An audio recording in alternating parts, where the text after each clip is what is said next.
Hello guys, I'm Cultured Almond Milk. You can call me Kim. Today I'm going to talk about 5 books that I've read after breaking my book buying ban.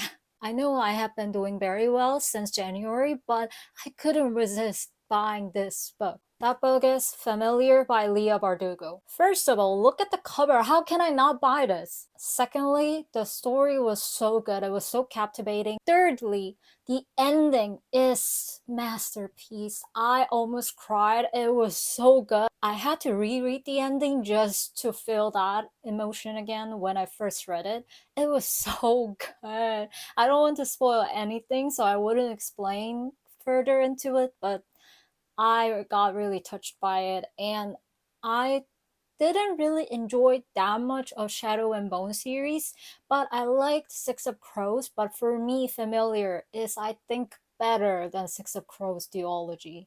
I felt like the characters in Familiar are more well developed. And I felt like the age setting is more fitting in this book because while I was reading Six of Crows duology, I felt like they cannot be teenagers. I'm not saying teenagers are immature or anything like that. It just felt like this should have been adult story. Anyway, that was my tangent, but the book itself is so good, and I really like this kind of. She is not antagonist or anything, but this character is kind of catalyst who triggered everything that happened in this book. I had so much sympathy for her. I hated her at first, but while I was reading it, it just felt like she just wanted to be loved.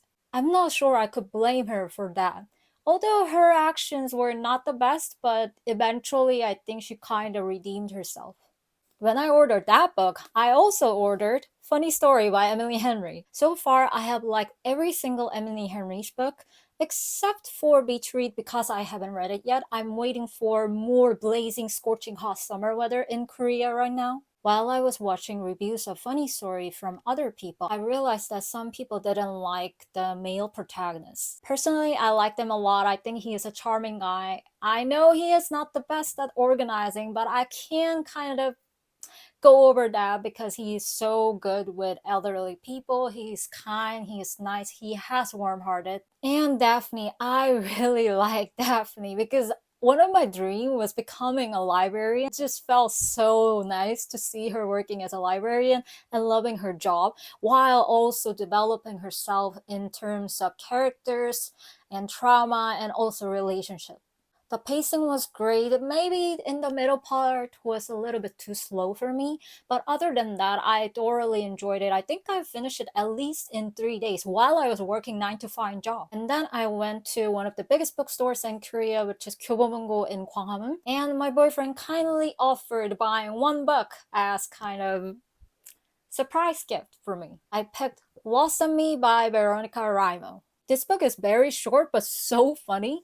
Her mom is very obsessively anxious. Her dad is very into sanitizing everything with alcohol, and her brother is genius but kind of a little bit twisted. And she is pathological liar, and she knows that, but she doesn't really feel anything bad about it, and it is hilarious to read it. I'm not condoning her behaviors or personality, but it is just fun to read because as a person living in a society, there are certain limitations you cannot do or you should not do as a proper citizen. But she breaks that mold a lot, and it is just hilarious to read it. If you're kind of sick of this word and just want to laugh it out, I think you should really read Lost on Me. On Kindle, I read The Age of Magical Overthinking. I really liked her book about cultish, and I was planning on reading this book when I've learned that she's going to publish this book soon. As soon as I saw that it got released, I got it immediately because it takes some time to get nonfiction books from other places to Korea, and the prices are obnoxiously expensive. It was a little bit disappointing after reading this book because it just kind of felt like listing off all kinds of social zeitgeist that we can read a lot in those media critics articles. I wouldn't say this is a bad book. I think if you are interested in this topic but couldn't find the good resources to read as kind of compilation, I think this is a great book to read.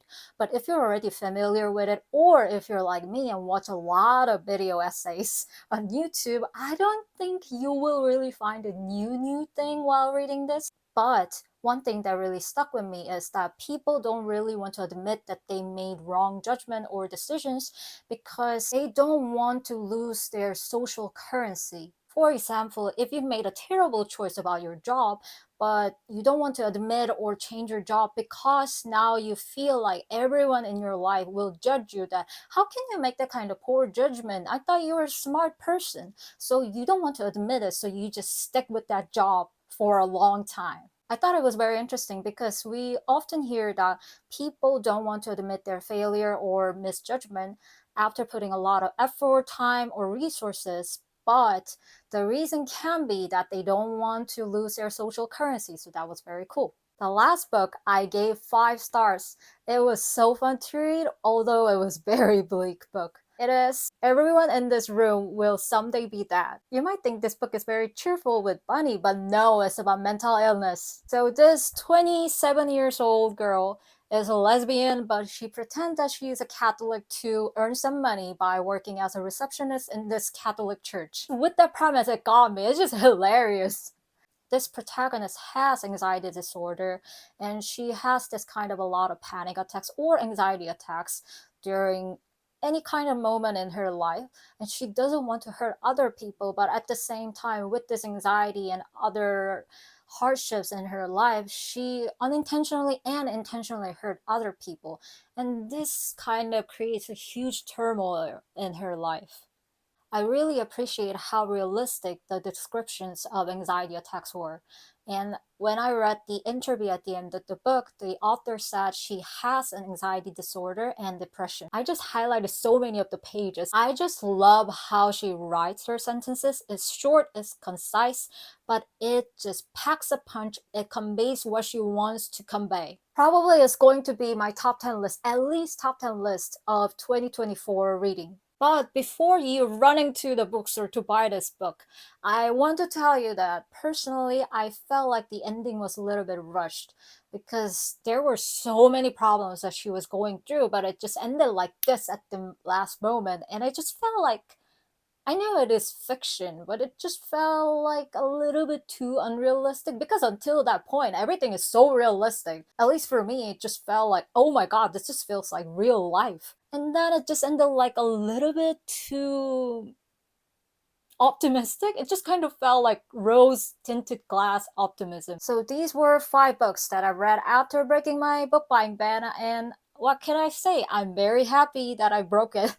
There are just so many books I want to read, and I'm a huge mood reader. So if I set a TBR list or if I just try to follow book buying ban, I just feel miserable. And what's the fun of reading, right? If you're on the book buying ban, let me know how it's going. And if you have also just broken your book buying ban, also please let me know what you got it after breaking it. Thanks for watching this video. If you like this one, click the thumbs up button and subscribe to my channel so you don't miss out any future recommendations or reviews from me. See you next time. Bye!